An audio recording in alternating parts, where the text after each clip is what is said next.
नमस्कार छात्रों, मैं अब से पहले आपको कारक पढ़ा रहा था और आज हम एक ऐसा बिंदु शुरू करने जा रहे हैं। कि जो व्याकरण में आपके अलग से नहीं है, पर क्या है उसका ज्ञान आपको होना चाहिए। जब भी आप पुस्तक का अध्ययन करोगे, काव्य भाग पढ़ोगे, तो सबसे पहले आपको ये दिक्कत आएगी अलंकार पहचानने की। किसके? अलंकार पहचानने की। क्योंकि जब हम व्याख्या में क्या लिखते हैं, विशेष, तो उसमें हमें अलंकारों का हवाला देना ही पड़ता है। इसलिए आज मैं आपको अलंकार पढ़ा रहा हूँ। हालांकि ये 9th और 10th में विशेषता अलग से पढ़ाए नहीं जाते, पर मैं आपको पढ़ा रहा हूँ, ध्यान से देखना, ठीक है। देखो, बिंदु का नाम क्या है? अलंकार, ठीक है। देखो, अलंकारों में सर्वप्रथम हम बात करें तो सबसे पहले तो इसके मीनिंग को समझना है, इसके अर्थ को समझना है कि अलंकार होता क्या है। देखो, अलंकार का शाब्दिक अर्थ होता है आभूषण। क्या होता है? आभूषण। जिस प्रकार एक व्यक्ति की शोभा की वृद्धि के लिए हमें आभूषणों की आवश्यकता होती है, उसी प्रकार एक काव्य को सुंदर बनाने के लिए हमें अलंकारों का प्रयोग करना होता है। और ये बात समझ, देखो, काव्य कैसा भी हो उसमें हमें अलंकारों की पहचान करनी पड़ती है, यदि उसमें है तो, ठीक है।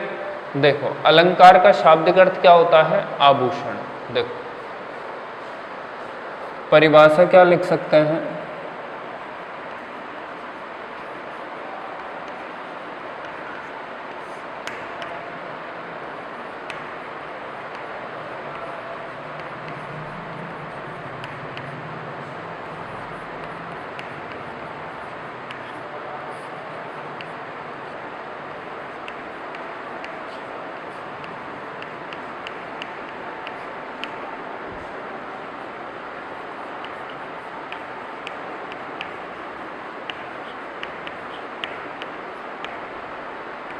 भाई, अलंकार का शाब्दिक अर्थ क्या होता है? आभूषण, ठीक है।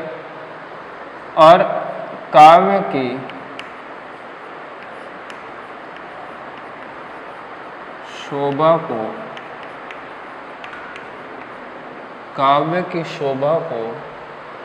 बढ़ाने वाले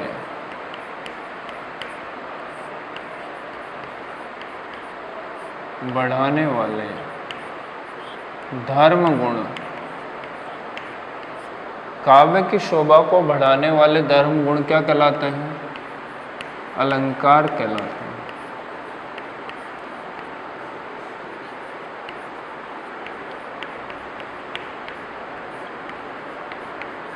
ठीक है, कोई दिक्कत? भाई, अलंकार का शाब्दिक अर्थ होता है आभूषण और काव्य की शोभा को बढ़ाने वाले धर्म गुण क्या कहलाते हैं? अलंकार कहलाते हैं। दूसरी बात, देखो, आचार्य केशव ने बहुत ही प्रसिद्ध पंक्तियां कही है कि यद्यपि सुजात सुलक्षणी सुबरन सरस सुवृत और भूषण बिनु न विराजई कविता वनिता मित्र। के भूषण बिनु न विराजई, आभूषण के बिना शोभा नहीं देती, न तो कविता, न वनिता माने स्त्री। न तो आभूषण के बिना कविता शोभा देती है, काव्य शोभा देता है, और न ही वनिता मानी स्त्री शोभा देती है। इसलिए एक काव्य की शोभा को बढ़ाने के लिए हमें क्या करना पड़ता है? उसमें अलंकारों का प्रयोग करना होता है, ठीक है।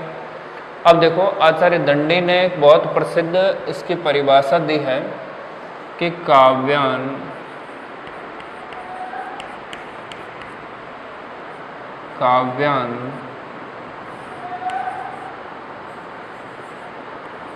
शोभाकारान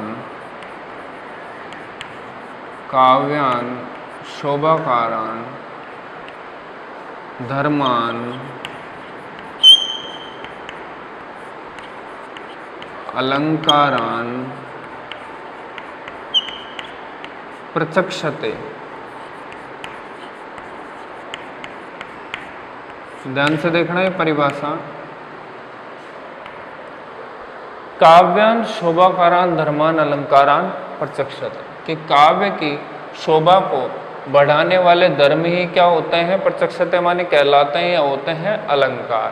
परिभाषा में अपन ने यही लिखा है कि काव्य की शोभा को बढ़ाने वाले धर्म गुण ही क्या कहलाते हैं? अलंकार कहलाते हैं। जहाँ तक मैं समझता हूँ आपके अलंकारों की परिभाषा समझ में आ गई होगी कि काव्य की शोभा को बढ़ाने वाले धर्म ही क्या कहलाते हैं? अलंकार कहलाते हैं। काव्यान शोभाकारान धर्मान अलंकारान प्रत्यक्षते, ये संस्कृत के प्रसिद्ध आचार्य हुए हैं दंडी। दंडी की परिभाषा है, ठीक है।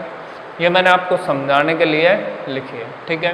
देखो इतने दो भेद किए गए हैं अलंकारों के।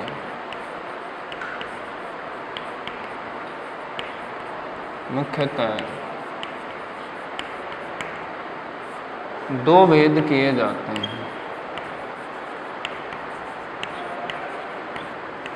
कितने भेद?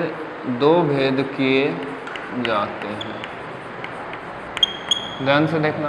पहला शब्दालंकार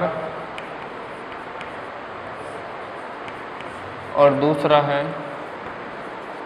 अर्थालंकार। क्या समझे? एक है शब्दालंकार और एक है अर्थालंकार।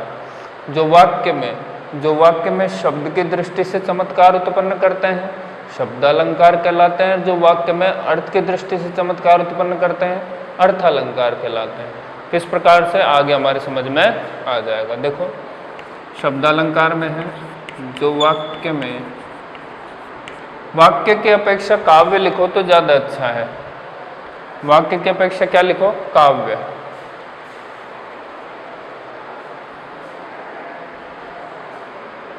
जो काव्य में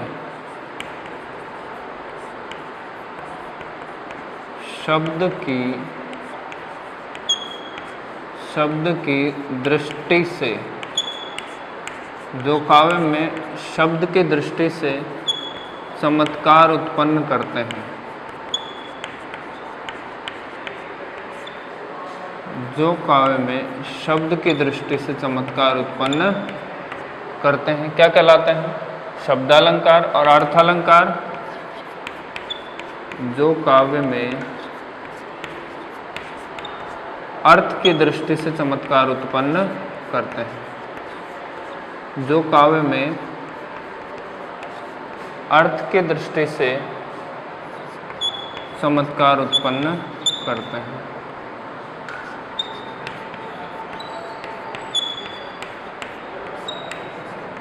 क्या कहलाते हैं?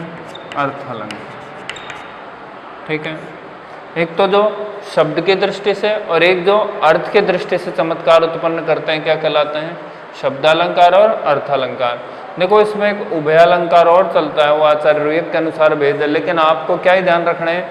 केवल दो ही ध्यान रखने हैं। मुख्यतः यही अलंकारों के भेद हैं, शब्दालंकार और अर्थालंकार। परिभाषा मैंने आपको लिखवा दी। जो काव्य में शब्द की दृष्टि से चमत्कार उत्पन्न करे शब्दालंकार, और जो अर्थ की दृष्टि से चमत्कार उत्पन्न करे अर्थालंकार कहलाते हैं। अब आप इतना समझने के बाद, चाहो तो आप इसे पॉज करके लिख लेना। इतना समझने के बाद हम पहले चलते हैं किस पर? शब्दालंकारों। देखो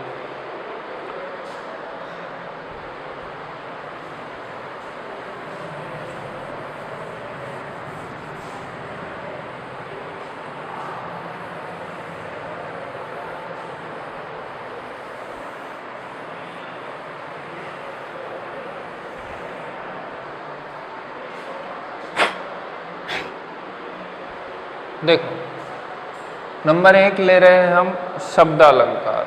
तो शब्दालंकारों में कौन कौन से आते हैं?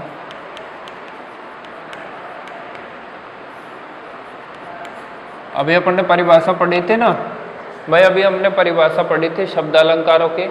इसमें कौन कौन से आते हैं? देखो अनुप्रास,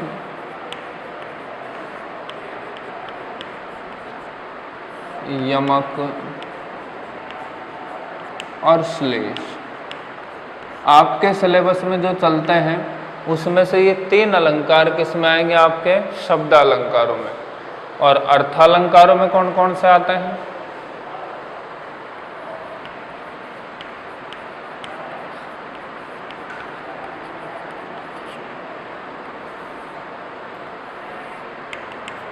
अर्थालंकारों में आते हैं आपके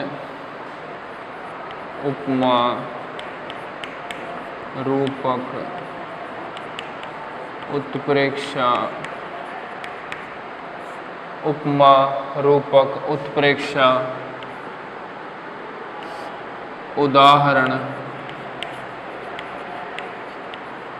ठीक है, विरोधाभास आदि कर दो। वैसे और भी बहुत हैं, ये सभी किस में आ जाते हैं? अर्थालंकारों के अंतर्गत आ जाते हैं। मुख्यतः अपन को क्या ध्यान रखना है? दो प्रकार के हैं, शब्दालंकार और अर्थालंकार।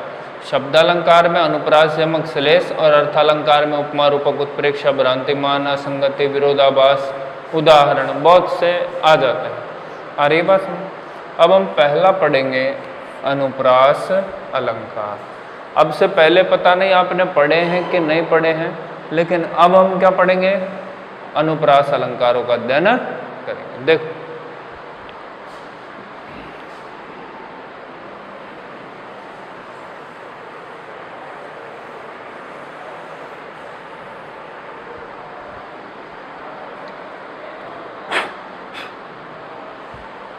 देखो पहला है अनुप्रास अलंकार।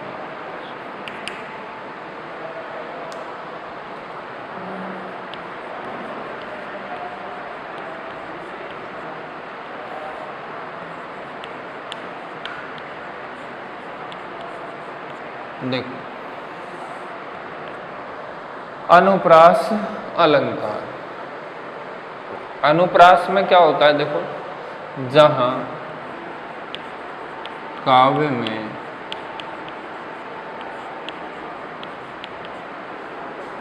समान वर्णों की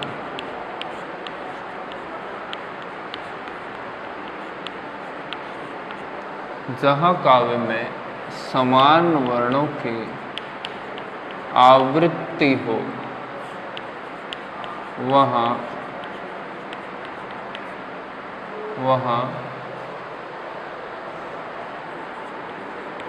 अनुप्रास अलंकार होता है।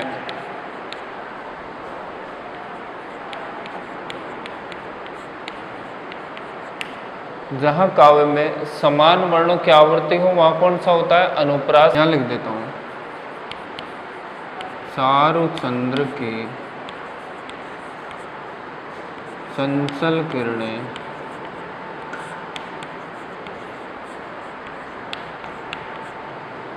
खेल रही थी जलथल में।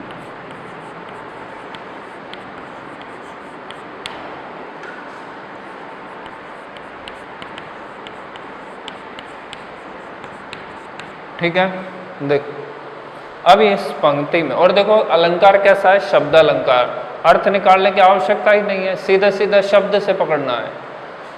च वर्ण की आवृत्ति बार बार हो रही है। किस वर्ण की? जहां एक वर्ण की आवृत्ति एक से अधिक बार हो, जहां एक ही वर्ण की आवृत्ति एक से अधिक बार क्रमशः हो जाए। कैसे हो जाए? क्रमशः हो जाए। ये एक बार आ गया, जस्ट इसके बाद दूसरी बार रिपीट हो गया, बस यहाँ क्या हो गया? अनुप्रास अलंकार हो गया। आपको केवल इतना सा ही ध्यान रखना है कि ये जो एक वर्ण है, ये एक वर्ण एक से अधिक बार यदि आ जाता है क्रम से लगातार, तो कौन सा होता है? अनुप्रास अलंकार होता है। कोई दिक्कत? कोई दिक्कत? देखो, एक ही वर्ण है और एक से अधिक बार आ गया, अलंकार कौन सा हो गया? अनुप्रास अलंकार। और देखो इसके अतिरिक्त भगवान भक्तों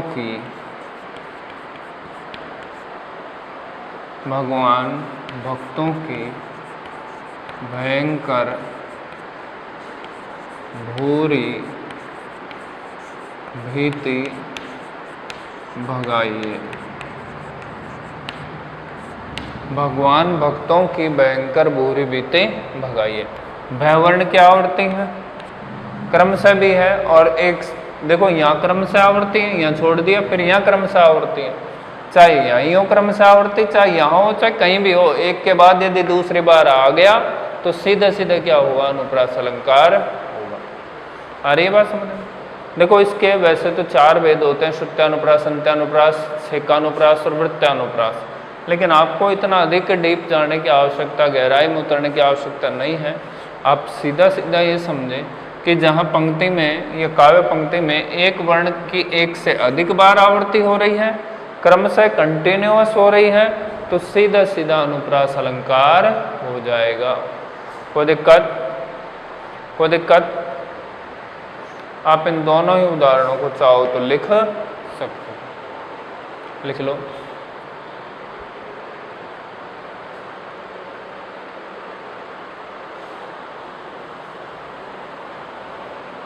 ठीक है, अब हम दूसरा अलंकार पढ़ेंगे।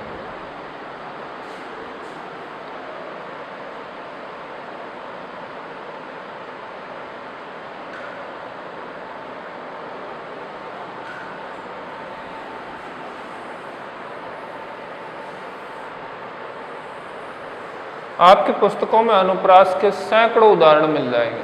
आप जो ही पन्ना बदलोगे तुरंत अनुप्रास के उदाहरण आपको दिखेंगे, क्योंकि देखो सर्वाधिक अगर कोई शब्द अलंकार काव्य पंक्तियों में आता है तो वो कौन सा ही आता है, अनुप्रास ही आता है। अब हम दूसरा लेंगे, यमक अलंकार।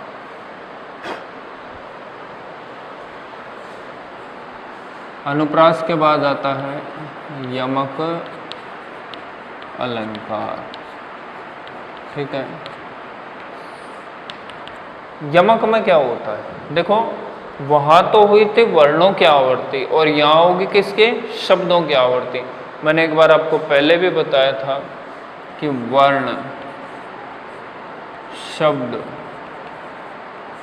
वर्ण में और शब्द में क्या फर्क है। देखो वर्ण तो है ये क्या है, वर्ण है, इसमें किसका योग है, केवल स्वरों का योग है। इससे मिलके तो क्या बनता है, वर्ण, और वर्णों के मेल से क्या बनता है, शब्द। वर्णों के मेल से क्या बनता है, शब्द, और शब्दों के मेल से क्या बनता है, वाक्य। क्या बनता है, वाक्य। यह चीज मस्तिष्क में क्लियर कर लेना कि शब्दों के मेल से वाक्य बनता है और वर्णों के मेल से शब्द बनते हैं। आ रही है बात समझ में? तो यहाँ हम बात किसकी करेंगे, शब्दों की। किसकी करेंगे, शब्दों की। देखो कैसे,